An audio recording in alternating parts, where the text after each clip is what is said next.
Hi, welcome to my kitchen. I'm so happy you're here.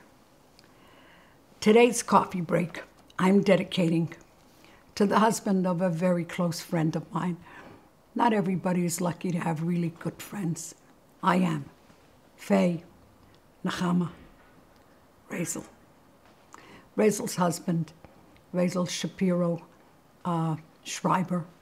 Her husband passed away the day before Shavuos. They lived in Florida, and he wrote, his name was, we called him Simeon, Simi, but his name is Shimon ben Aron Meshe. Shimon ben Aron Meshe. And he was an exceptionally wonderful person. He decided when he was nearing retirement age that he's not going to play golf and do nothing with his life after he retires. He was a businessman, Baruch Hashem, a very successful businessman. He wanted to help people. So he became a hospital chaplain, but he went to school for this. He worked very hard. And then he wrote 2 books. One is A Caring Presence, and the other one is about Shiva, from morning to morning.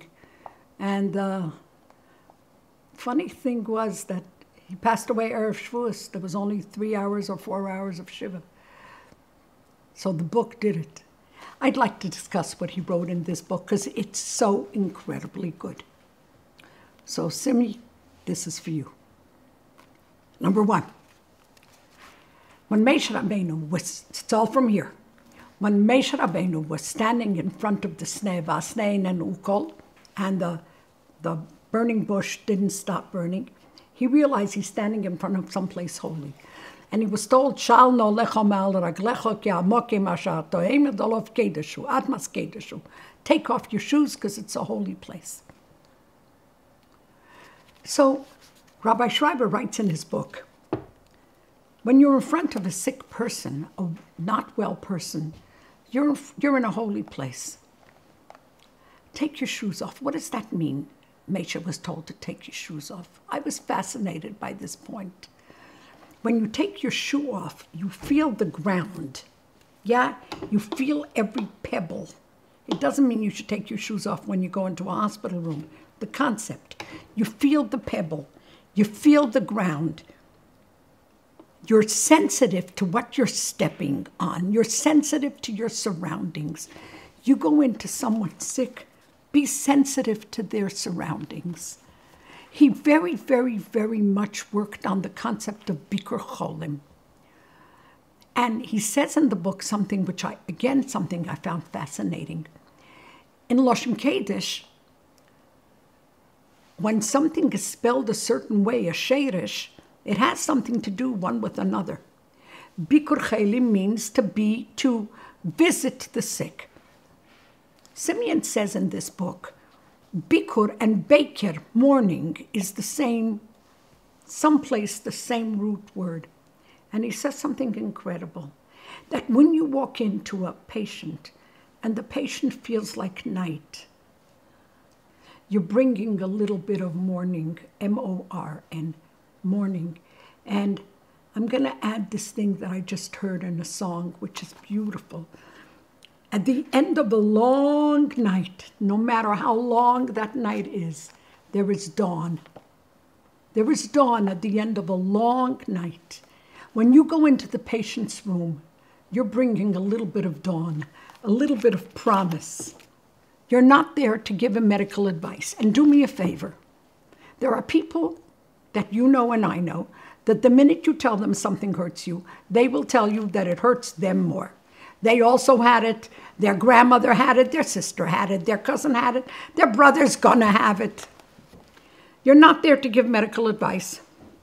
We're not there to compare your current and past illnesses.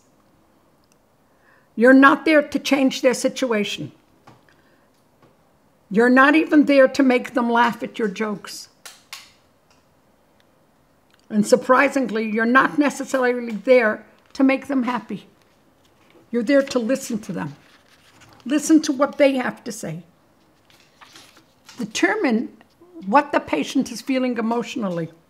Allow the patient to share his or her stories, not yours. Don't tell him about your second cousin Myrtle, who had the same thing. Help the person voice his prayer to Hashem. And then he tells a story that I was just fascinated by. In a lecture hall in a medical school, a professor, they were almost finished, the students. A professor gets up and he says, I'm really sorry to tell you this to all of his students, maybe 200, but there was a terrible virus going on in your surroundings and you all have to go into the hospital. I'm really sorry, but that's the way it is. You're all carriers, and maybe some of you didn't, some of you did. We don't know, but you have to go into the hospital for 3 days. And they took them into the hospital, and the medical students were stunned, and they put them through oxygen tests and administered oxygen to them, and all sorts of exams that I'm not going to say because you don't want to hear it and I don't want to say it. All sorts of things. Many, many uncomfortable exams. And they really sort of put them through the ringer, same as they do another test. They woke them up to give them a sleeping pill, you know. At the end of 3 days, they were called back into the auditorium and they were told, you're being discharged. There was nothing wrong with you. Medicine, the teacher said, is not simply about curing. It's also about caring. You have to care about your patient. You will never become a healer if you don't care. You will always remain only a doctor. Isn't that brilliant? Well, I'm going to finish, and I am going to wish Simeon that he should go higher and higher in Gan Eden. And soon he should come back in Mirz Hashem with the coming of Mashiach. And this is for the neshama of Shimon ben Aaron Meisha Schreiber. B'virchas Mashiach now.